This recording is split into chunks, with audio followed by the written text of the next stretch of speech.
Всем здравствуйте! Сегодня очередной выпуск Алексеева Лайф на канале Алексеева Лайф. И с вами я, Алена Алексеева. А здесь могла бы быть ваша реклама. И здесь тоже могла бы быть ваша реклама. Ну, чуть подороже, конечно.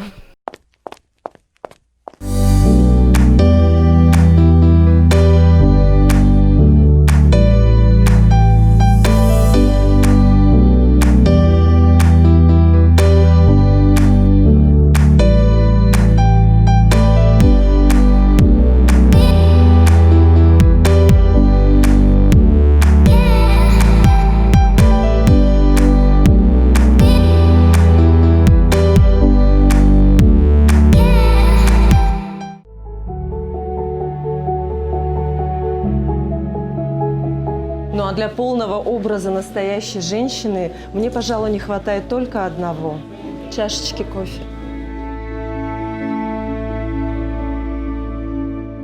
А где купить настоящий качественный кофе? Чайная комната One Tea – это большой ассортимент кофе от итальянского кофейного дома Кафе Верняно.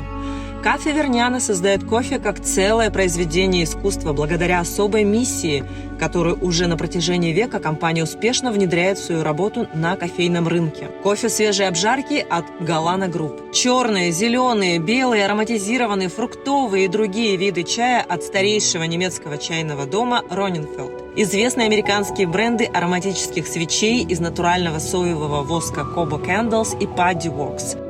Можно заказать доставку на сайте onetea.ru. По-настоящему вкусный кофе для настоящих женщин и не только.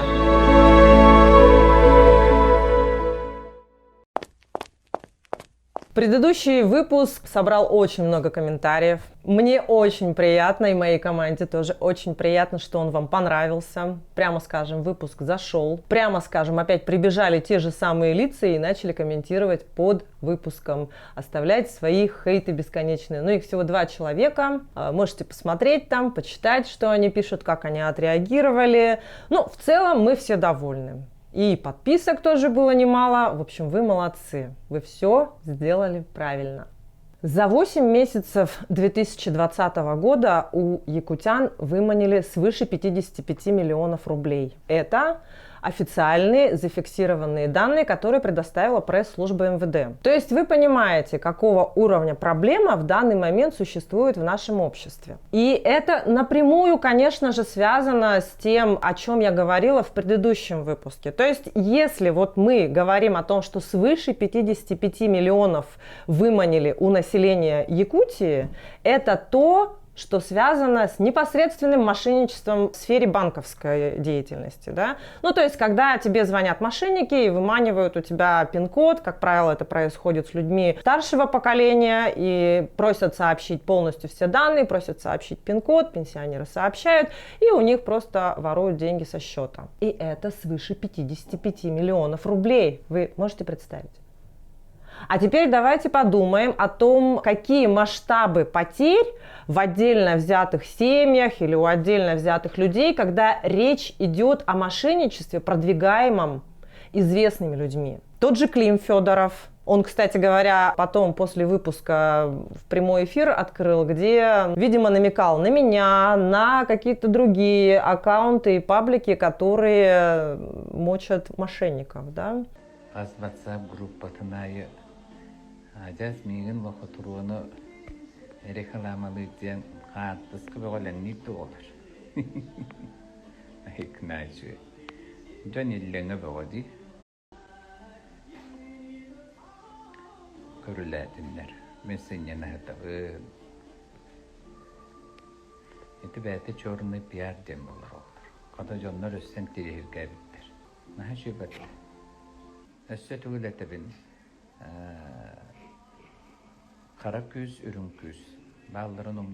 Дело же не в Климе Федорове, понимаете? Дело не в том, что появляются такие люди. Они всегда были, есть, будут. Это испокон веков. Это в сказках, в преданиях, в истории человечества.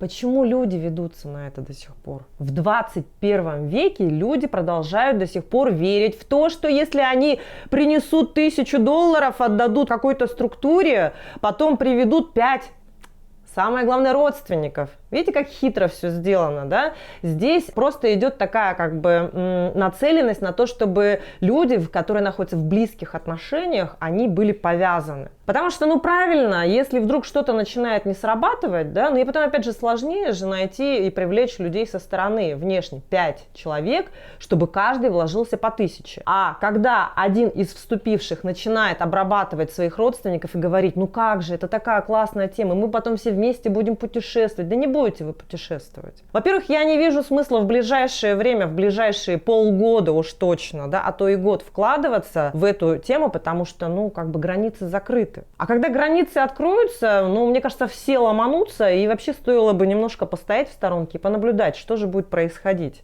Не будет ли эта вспышка периодически возникать там-сям, да, волной? То есть осенью, потом следующей весной, потом следующей осенью. Ну, зачем? Но я уверяю вас, это в чистом виде пирамида, поэтому вкладываться в это не стоит от слова совсем. И почему же у нас люди-то такие ведомые? Что не так? Они плохие? Нет, они не плохие. Они глупые? Нет, они не глупые. Знаете, почему это происходит?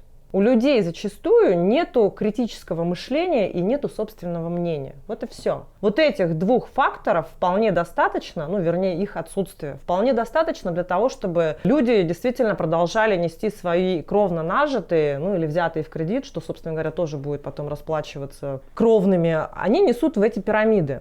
В эти злосчастные Финика, Инкруизес, там еще какие-то Антарес, ну, чего только не появляется сейчас в эти дни. Я считаю, что дело здесь не в том, что люди глупые. Я считаю, что дело здесь не в том, что они, ну да, они доверчивые. Так уж исторически сложилось. А плюс ко всему географически, да, вот в нашей республике. У нас очень большая республика, я уже неоднократно этот фактор указываю в качестве, ну, ключевого, да, решающего в тех или иных проблемах. Это действительно существенно. Это действительно достаточно важно. То есть вот наше горизонтальное распределение по географии республики, да, оно так или иначе способствует. Чему? Способствует тому, что поселения бывают, как правило, не многочисленные, да, по количеству людей. Ну, то есть, допустим, маленькие участки, маленькие деревни, маленькие села. Ну, даже если село большое, так или иначе люди между собой знакомы. Да и город, собственно говоря, у нас маленький. Это одна большая деревня, да? Ну, так или иначе мы все равно все друг друга знаем. И вот это вот создает такую, знаете, с одной стороны, ложную как бы почву для того, чтобы доверять друг другу, с другой стороны, создает почву для того, чтобы вторгаться. То есть вот границы людей, границы личности, они очень часто нарушаются. Тем же, допустим, Климом Федоровым. Я не знаю, сколько в данную секунду точно у него подписчиков, но там свыше 90 тысяч человек. Он рассказывает о том, как прекрасно жить в мире, когда ты отдаешь $1000 в какую-то финансовую пирамиду. И как прекрасно вы будете жить потом. Конечно, он не расскажет, что когда-то эта финансовая пирамида может взять или развалиться, и вы там потеряете эти свои 1000 и не $1000. Но люди-то идут туда, люди слушают, люди несут туда свои деньги. И причин этой доверчивости на самом деле всего 4. Сейчас я вам расскажу про каждую из них более подробно. По большому счету все исходит из воспитания, из того, каким было наше детство. Здесь, конечно, можно уйти в бесконечное обвинение своих родителей, да, вот они меня так воспитали, они меня не так воспитали, но это путь в никуда, потому что родители либо все-таки исходили из своего представления о том, как в этом мире хорошо и о том, как правильно. И они делали это из лучших побуждений. Либо они это делали, ну, из собственного невежества или из собственных заблуждений. Поэтому винить своих родителей в том, что они вас воспитали как-то не так или как-то не так относились к вам в детстве, ну, это на самом деле действительно тупик. Если вы взрослые люди, если вам уже есть 18 лет, то вам уже нужно начинать думать о том, что же было не так и как же теперь все скорректировать для того, чтобы получать больше удовольствия от жизни, для того, чтобы становиться счастливее, умнее, адекватнее и не быть облапошенным различными мошенниками.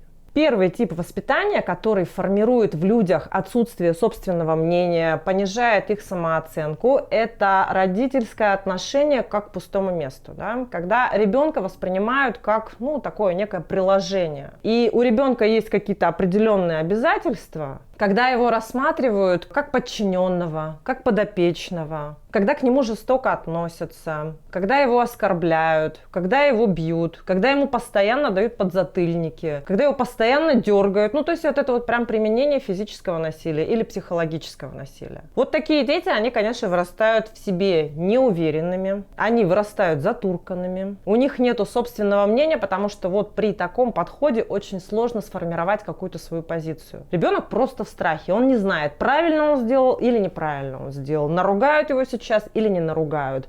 Может быть, его сейчас выпарят, может быть, его сейчас в угол поставят. Это, конечно, ну такая как бы крайняя, да, маргинальная модель воспитания, но она, к сожалению, имеет место быть. Основная задача детей вот в такой модели воспитания – это, ну, как бы удовлетворять потребности родителей. То есть он должен вести себя как-то тихо, он или она должны как-то определенным образом учиться, что-то делать по дому. И если этого не происходит, то тогда, соответственно, наступает какое-то наказание. И это прям такая, вот, знаете, жесткая казарма, прям вот такие очень-очень такие тяжелые взаимоотношения. То есть ребенок, в принципе, ну, по сути, не имеет детства. Я не знаю, что непосредственно происходило в семьях, допустим, людей, которые кучкуются и группируются в определенные движения, но вот есть у меня подозрение, что все-таки это результат какого-то не очень правильного воспитания. Когда люди, кучкуясь, пытаются найти опору или поддержку друг в друге, потому что, ну, по сути, здоровый, адекватный человек, ему не требуется какая-то опора в виде толпы. Он и сам по себе твердо стоит на ногах, он и сам по себе убежден в своей правоте или в правильности своих взглядов. У него у самого есть свое собственное мнение и своя точка зрения. Ему не нужно массу создавать или окружать себя массой для того, чтобы выглядеть весомо или убедительно. Вторая модель – это когда от ребенка требуют каких-то нереалистичных стандартов. Как правило, это связано с нереализованностью родителей. То есть у мамы не получилось стать моделью, или она не выиграла в конкурсе красоты, она в дальнейшем тащит своего ребенка по всевозможным студиям, по всевозможным танцевальным кружкам, пытается сделать из нее балерину, гимнастку и так далее. Да? Но нет, допустим, определенных данных или задатков у этого ребенка, и все. И ребенок чувствует себя ничтожеством. Потому что вот мама так или иначе подсознательно, осознанно, неосознанно, невзначай формирует у ребенка вот это вот ощущение, что она должна соответствовать вот этим требованиям. Или, допустим, какие-то спортивные достижения у детей. Понятно, что спорт – это такая непростая штука. Это не в смысле ты пришел как бы в удобное для тебя время, что-то там позанимался, и потом у тебя какие-то невероятные достижения или результаты, или победы. Нет. Это, конечно, всегда через труд, всегда через преодоление себя. Это, как правило, полностью перестроенный график всей семьи.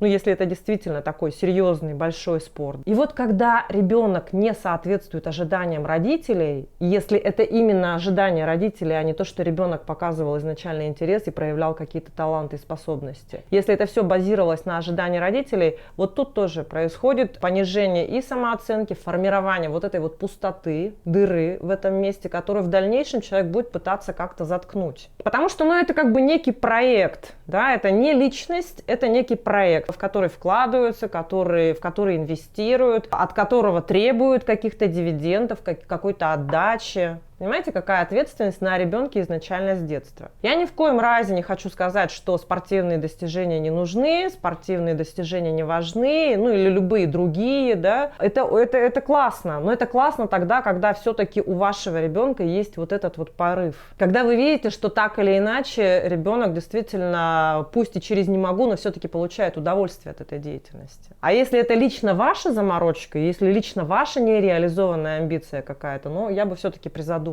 Потому что достижения какие-то в определенный период будут, но впоследствии, как этот человек будет жить, вы не знаете. На марафоне по самооценке таких людей очень много.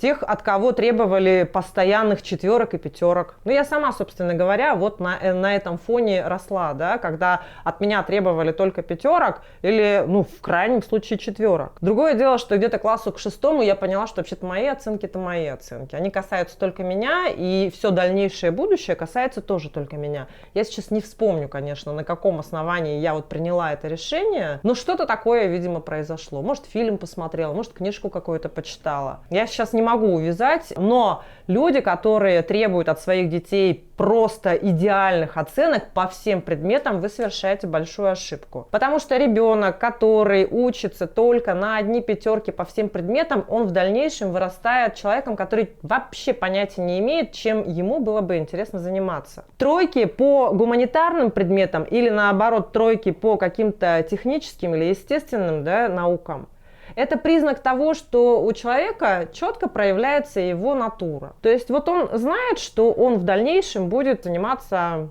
творчеством, может быть, может писать книги, может он будет художником. И он не распыляется, то есть он свою энергию направляет в одно определенное русло. Ну так и пускай у него будут тройки. Пускай он эту энергию сохраняет для того, чтобы параллельно учиться жить, то есть выстраивать взаимоотношения с одноклассниками, выстраивать взаимоотношения со взрослыми людьми, понимать этот мир лучше, понимать, что этот мир не ограничивается только лишь учебной программой в школе, что есть еще и другая жизнь, которой тоже нужно учиться. В дальнейшем из таких людей вырастают кто? Перфекционисты, прокрастинаторы, кстати говоря, да, вы подумайте, какая связь между низкой самооценкой, перфекционизмом и прокрастинацией. Дело в том, что когда человека заставляли всегда делать все только на 4,5, он в дальнейшем не может ни к чему притронуться, если у него нет гарантии, что результат будет идеальным. И когда у него нет такой гарантии, а ее никто не может дать,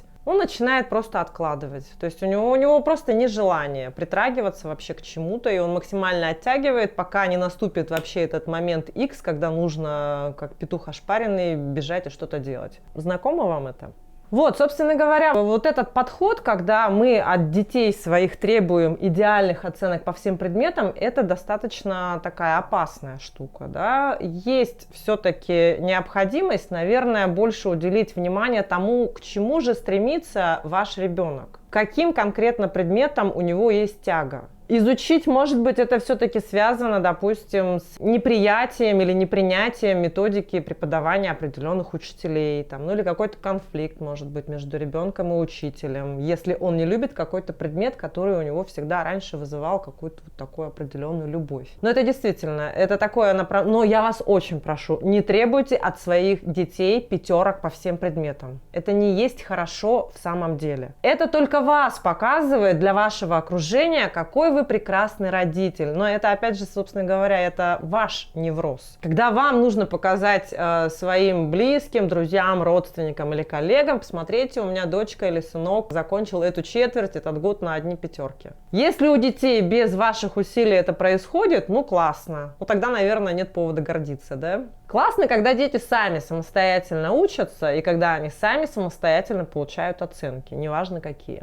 Это я вам как человеку, у которого в 10 классе было 5 неаттестаций за год говорю. Это освежает, это взбадривает, ты понимаешь, что вся ответственность за итоговые результаты в 11 классе исключительно на тебе, и начинаешь форсировать уже, просто прилагать больше усилий к тому, чтобы получить больше знаний и наверстать все упущенное.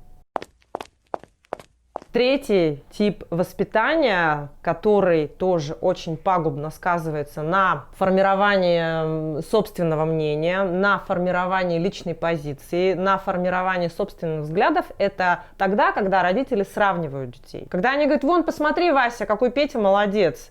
Пришел после уроков, бабушке помог, там после школы по дому все сделал, потом сел, сделал домашнее задание, мультики не смотрит, ничего на улицу не ходил, все, весь по дому. А вон посмотри, какая Маша замечательная, она такая тихая, послушная в гостях, а ты почему такая шумная? А вон посмотри, а вот и эти, да, а вот твои одноклассники уже давным-давно семьи создали, а ты все еще ходишь бобылем. А вон твои одноклассницы или однокурсницы, у них уже по второму ребенку, а ты когда замуж выйдешь? Вот это вот бесконечное сравнение просто опустошает человека тоже. Человеку может быть интересно что-то другое, но ему постоянно навязывают какие-то стандарты и представления, которые есть у родителей. А надо понимать, что, родительские представления, они, как правило, все равно теряют актуальность спустя несколько лет. Спустя десятилетия, а уж 20 лет точно. Поэтому что-то навязывать, какое-то свое видение без личного желания ребенка, я считаю, что это глупо. Плюс ко всему модель воспитания, где родители сравнивают своего ребенка с другими детьми или там с окружающими или еще с кем-то, да, она создает вот такую нездоровую атмосферу конкуренции, когда ребенок начинает не просто сравнивать себя, да, а выискивать либо слабые, либо сильные стороны у себя или у окружающих. И вот оттуда формируются те самые девушки, которые, глядя в Инстаграм, упорно пытаются быть похожи на вот этого блогера. Я хочу как у нее, я хочу одежду как у нее. Если Клим Федоров сказал, что нужно идти финика, я пойду в финика, да, потому что у него же так хорошо и успешно, он же сидит, ножки свои массажирует на массаже, я тоже хочу на массаж, а этот массаж, по всей видимости, результат того, что он отнес деньги финика, значит, я тоже пойду в финика, понимаете, у человека нету своего мнения, и у него возникает вот это вот чувство нездоровой конкуренции, он конкурирует с какими-то объектами, он конкурирует со своими коллегами в Инстаграм тоже, мониторит их страницы, сравнивает, какая прекрасная жизнь там, или с одноклассниками, или с друзьями и так далее. И это очень сильно отравляет в дальнейшем жизнь этим людям. Опять же, ну вот результаты, допустим, моих предыдущих 2 потоков с марафона, люди просто перестали сравнивать себя с кем-то. А это было. Это действительно было. И это действительно приносит людям страдания, переживания, ну и выброс кортизола. Никаких гормонов счастья человек не получает от того, что он себя сравнил с кем-то. Как правило, это бывает не в пользу человека, который смотрит и сравнивает. В принципе, да, если захотим очень сильно, мы всегда в себе найдем недостатки. Но нужно помнить, что идеальных-то людей нет. И не надо себя сравнивать с кем-то. Но это опять же, да, вот я вам объясняю, почему люди несут свои деньги к различным мошенникам или блогерам, или если блогер прорекламировал какой-то телеграм-канал, значит, туда надо обязательно пойти, и они не понимают, что там их может ждать. Привет, Алена Алексеева. Потому что нет критического мышления. Потому что зачем, в принципе, некий Дормидонтов просит людей примкнуть к какому-то телеграм-каналу, где он что? Потом он просто берет и продает фишинговому сайту. Внешне похожему на настоящий, да, но просто вот такая вот копия, которая вот потом забирает все данные человека персональные, включая данные о его банковском счете, как я уже говорила в предыдущем выпуске. Сообщаю, что 5 октября начинается мой очередной марафон по повышению самооценки. Если вы почувствуете, что ваша модель воспитания в детстве соответствовала вот одной из перечисленных, но еще несколько впереди, то прошу пройти по ссылке, которая есть внизу в описании, почитать описание программы марафона, о том, для кого он был бы полезен, почитать отзывы тех, кто участвовал в предыдущих марафонах. Ну и, собственно говоря, начать работать над своей самооценкой, потому что это не просто некая субстанция, которая прокачивается или не прокачивается, это то, что делает вашу жизнь качественно лучше. Во всех смыслах и во всех сферах. Потому что человек, который сравнивает себя, допустим, сравнивает себя с кем-то, да, что он будет делать, если он увидит, что его коллегу повысили? Он себя просто поедом съест, потому что, ну как можно было этого коллегу повысить? Он же в сравнении со мной такой-то, такой-то. Или наоборот, начнет заниматься самоедством. Да, меня не повысили, потому что я вот не очень хорош, потому что я недостаточно красива, потому что я недостаточно начитана и так далее, и так далее. Я недостаточно хорошо выступаю на публике. Кстати говоря, выступление на публике – это тоже то, что постепенно преломляется в ходе участия в марафоне. Ну, я говорю о конкретных результатах, опять же, можете почитать их в описании. Ну и 4-й тип воспитания – это гиперопека. То есть гиперопека – это гиперлюбовь. Это когда родители как бы любят, ну они действительно любят, и прямо пылинки сдувают, прямо соломинки подстилают, прямо все пытаются проконтролировать так, что у ребенка никогда жизнь не приводила бы ни к каким ушибам, ни к каким ошибкам, ни к каким разочарованиям, ни к каким огорчениям, потому что это все такие неприятные эмоции, которые ребенок испытывать не должен, потому что детство это же счастье, это же шарики, это мороженое, это сахарная вата, зарплата, это улыбки и радость, понимаете? И когда ребенка во всем пытаются настолько обезопасить и все проконтролировать, ребенок, опять же, лишается собственного мнения. Он вообще не понимает, что он должен делать, что ему интересно, потому что за него все решили родители. Зачастую, как правило, это именно женская такая модель воспитания, когда нередко, да, авторитарная мама или мама, которая воспитывает одна. Опять же говорю, не все, но нередко. Она начинает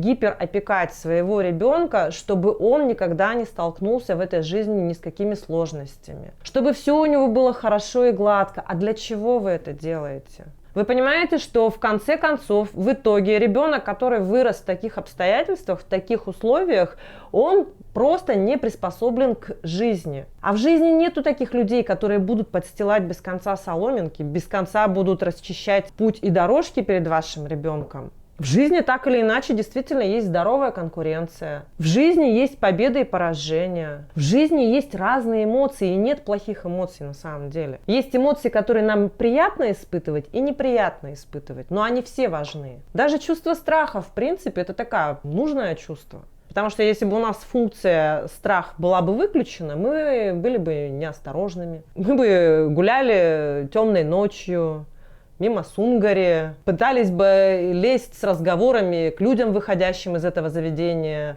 обниматься с ними, да, что-то им там рассказывать, что-то у них спрашивать, понимаете? Это если у вас выключена функция страха. Если у вас нету чувства злости, которое тоже очень многие боятся проявлять, и, кстати говоря, опять же, это тоже наше воспитание, да, ну-ка не кричи, ну-ка не злись, так плохо, так нельзя, да, не плачь, опять же, вот эти вот все затыкания эмоций.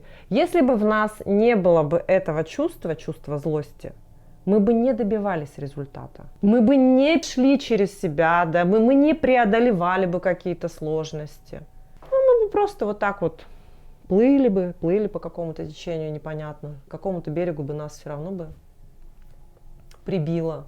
Вот откуда вот эти самые нерешительные мужчины, которые не знают, чего они хотят, которые вообще не приспособлены к жизни. И вы потом удивляетесь, а почему у нас так много мужчин? А потому что у нас на самом деле вот такая вот модель воспитания нередко превалирует. Когда пытаются обеспечить своего ребенка всем, что можно и всем, что нужно в этой жизни. Ребенок еще еле-еле закончил университет, у него уже есть все. И квартира, и машина, и работу ему нашли. А что ему остается в этой жизни делать? Он вообще для чего родился? Чтобы просто потреблять? Чтобы просто просыпаться каждое утро?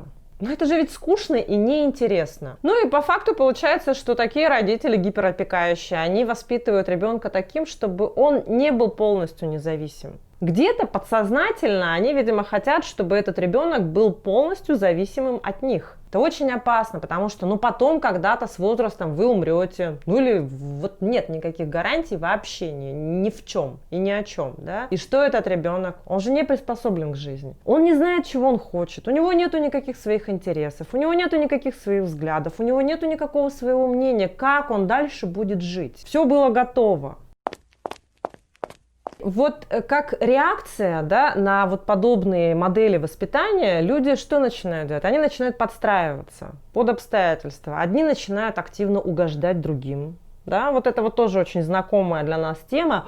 О, Тойонди, если Тойон сказал, то все, это же как бы, ну, закон. Понимаете, вот это вот как бы прогибание, да, под человека, у которого есть власть или положение, или какой-то авторитет, или просто деньги. Или начинает подстраиваться под кабальные условия на работе. И человек никогда не скажет о том, что он хочет другой график. Или о том, что он, в принципе, хотел бы повышения зарплаты. У меня, кстати, на марафоне, опять же, люди, они в процессе, даже до завершения, приходили на работу и говорили, нам бы хотелось другой график. И работодатель говорил, окей, хорошо. А человек бы ходил дальше, работал бы, страдал от того, что он, ну, как бы ему некомфортно, ему неудобно. А дело в том было, оказывается, что нужно вот как-то себя преодолеть, прийти к начальнику, который на самом деле тоже человек, и сказать, вы знаете, мне было бы удобнее с таким графиком. И люди договорились. Кто-то идет и просит повышения. И руководство думает, ну, на самом деле, действительно, правда, что? Почему нет? А люди продолжают страдать, они молчат. о своей низкой зарплате. Почему у нас так много людей с низкой зарплатой? Потому что у человека страх, он не может прийти и попросить повышения, потому что он думает, если я пойду попрошу повышения, мне скажут, а иди-ка ты вообще на улицу. Мы сейчас другого возьмем на твои 20 тысяч. Я же делала опросы, я же видела, что у большинства населения доход от 25 до 40 тысяч рублей. И, конечно, у многих возникает шальная мысль, а не отнести ли деньги в Финика или в Антарес или там еще куда-то и не разбогатеть махом и разом. Тем более, что Клим Федоров говорит, это же папа Клим зовет нас. Нет, люди, приходите лучше ко мне на марафон, и ваша жизнь намного лучше станет. Вы пойдете и зарплату попросите повыше, вы и график для себя выбьете лучше, вы и замуж выйдете за человека, который будет действительно достоин, а не потому что, ну вот я как бы, кто на меня посмотрит, я вот вся такая разнесчастная, разненужная никому, да.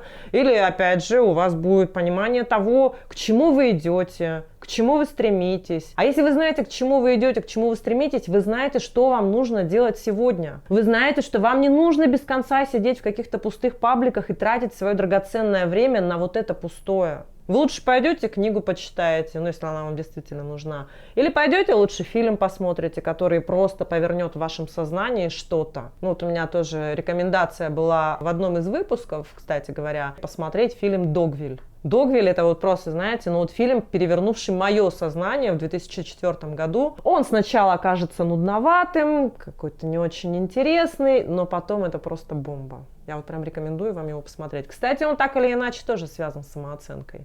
С этой темой я имею в виду. Ну, еще раз напоминаю, что внизу есть ссылка, пройдя по которой вы можете прочитать более подробное описание предстоящего марафона, который начинается 5 октября. Вы можете почитать отзывы тех, кто посетил этот марафон, тех, кто выполнил задание. Кстати, те, кто выполнит задание в полном объеме и в срок, ждет розыгрыш денежного приза. Опять же, это все можно прочитать в описании, которое вот там, в этой ссылке. С вами была Алена Алексеева. Подписывайтесь, ставьте лайки, выражайте свои хейты, комментируйте, репостите и так далее. Все как обычно. И помните, что меня смотрят думающие люди.